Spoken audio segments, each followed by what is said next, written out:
آج کا عنوان بنی ہاشم سے کوئی تعلق نہیں رکھے گا۔ حمزہ اور عمر کا رسول اللہ صلی اللہ علیہ وآلہ وسلم پر ایمان لے آنا قریش مکہ کے لیے بہت بڑا دھچکا ہے۔ ان کی سودا بازی کرنے کی کوششیں بھی ناکام ہو چکی ہیں۔ نجاشی بادشاہ کی طرف سے مسلمانوں کو قریش کے حوالے کرنے سے انکار اور انہیں حبشہ میں سکون اور آزادی کے ساتھ رہنے کی اجازت ملنا ایسی ناکامیاں ہیں جس نے قریش کا غصہ بڑھا دیا ہے۔ ابی طالب کی کوشش سے بنی ہاشم معاہدے کے پابند ہیں کہ وہ ہر صورت میں رسول اللہ کی حفاظت کریں گے، خواہ وہ ایمان لائے ہیں یا نہیں۔ اب قریش یہ سمجھ چکے ہیں کہ ان حالات میں رسول اللہ کو قتل نہیں کیا جا سکتا۔ ایسا کرنے کی صورت میں ایک لڑائی ہوگی جس میں کسی کے بچنے کی امید نہیں ہے۔ قریشی سردار چاہتے ہیں کہ رسول اللہ کو بنی ہاشم میں سے کوئی قتل کر دے۔ عرب کے قانون کے مطابق قاتل اور مقتول اپنے ہی قبیلے سے ہونے پر معاملہ جنگ کی صورت اختیار نہیں کرتا۔ اس سلسلے میں انہوں نے بنی ہاشم کے خاندان کو پیشکش کی ہے۔ اگر محمد کو کوئی ہاشمی قتل کر دے تو ہم 4 گنا دیت دیں گے۔ ایسا کرنے والے کی حفاظت کی ذمہ داری بھی ہم لیں گے۔ بنی ہاشم نے یہ پیشکش ٹھکرا دی ہے۔ قریش نے رسول اللہ کے خلاف جنگ کے دوسرے ذرائع سوچنا شروع کر دیے ہیں۔ قریش محرم 7 نبوی کی پہلی تاریخ کو مکہ کے بالائی علاقے ہجون پر جمع ہیں۔ انہوں نے فیصلہ کیا ہے اگر بنی ہاشم محمد کو قتل کرنے کے لیے ہمارے حوالے نہیں کرتے تو ہم سارے قبیلے کا سوشل بائیکاٹ کرنے کا اعلان کرتے ہیں۔ یہ منصوبہ پچھلے تمام منصوبوں سے زیادہ خطرناک ہے۔ اس کا نشانہ صرف رسول اللہ یا ان پر ایمان لانے والے نہیں بلکہ تمام ہاشمی ہیں۔ اس فیصلے سے بنی ہاشم کی تمام عورتوں، بچوں اور بوڑھوں کا نقصان ہے۔ اس طرح بنی ہاشم پر زندگی تنگ کر دی جائے گی۔ معاہدہ کچھ یوں ہے۔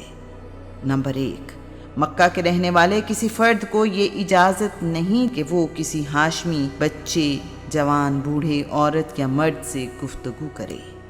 نمبر 2، مکہ کے کسی فرد کو یہ اجازت نہیں کہ وہ کسی ہاشمی سے ہاتھ ملائے۔ ایسا کرنے والا ناپاک سمجھا جائے گا۔ نمبر 3، مکہ کے کسی فرد کو اختیار نہیں کہ کوئی چیز بنی ہاشم سے خریدے یا بیچے۔ نمبر 4، مکہ کو کوئی فرد بنی ہاشم میں شادی نہیں کرے گا، نہ ہی اپنی بیٹی کی شادی بنی ہاشم میں کرے گا۔ نمبر 5، اگر کسی کے ذمے بنی ہاشم کے کسی فرد کا قرض واپس کرنا ہے تو وہ ہاشمی کو قرض کی رقم واپس نہیں کرے گا۔ نمبر 6، کوئی بھی شخص بنی ہاشم تک کھانے پینے کا سامان پہنچنے نہیں دے گا۔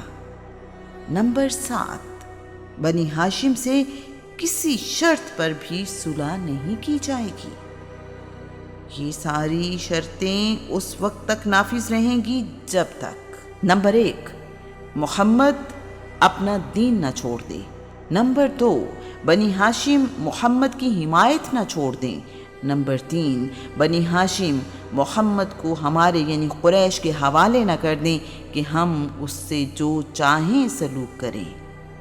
نمبر 4، قریشی قبیلے محمد کو قتل نہ کر دیں۔ بنی ہاشم کے خلاف اس معاہدے کو منصور بن اکرمہ بن ہاشم نے لکھا ہے۔ کچھ تاریخ دانوں کے مطابق یہ معاہدہ نضر بن حارث بن علقمہ یا بقید بن عامر بن ہاشم نے لکھا ہے۔ معاہدہ لکھنے کے بعد کعبہ میں لٹکا دیا گیا ہے۔ کچھ تاریخ دانوں کے مطابق معاہدہ ابو جہل کی خالہ ام جلاس بنت محربہ حنظلہ کے پاس رکھوا دیا گیا ہے۔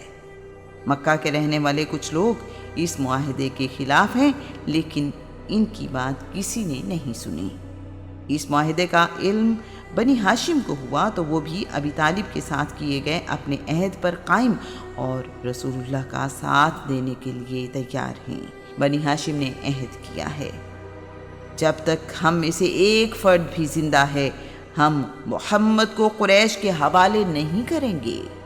پہاڑوں کے درمیان راستے یعنی درے کو گھاٹی یا شیب کہتے ہیں۔ کم و بیش تمام سرداروں کے پاس شیب یعنی گھاٹیاں ہیں۔ عرب شیب میں خیمے ایک خاص ترتیب سے لگاتے ہیں۔ اگر پہاڑ کی چوٹی سے دیکھا جائے تو اندازہ کرنا مشکل نہیں ہوتا کہ قبیلے کے سردار کا خیمہ کون سا ہے۔ خیموں کی ترتیب عمومی طور پر یوں ہوتی ہے کہ قبیلے کے سردار کا خیمہ درمیان میں لگایا جاتا ہے۔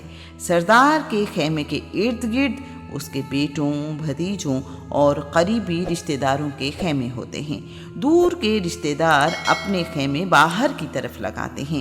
عرب کی روایت ہے کہ جب کوئی شخص پناہ مانگے تو وہ اسے شیب یعنی گھاٹی میں رہنے کی اجازت دیتے ہیں۔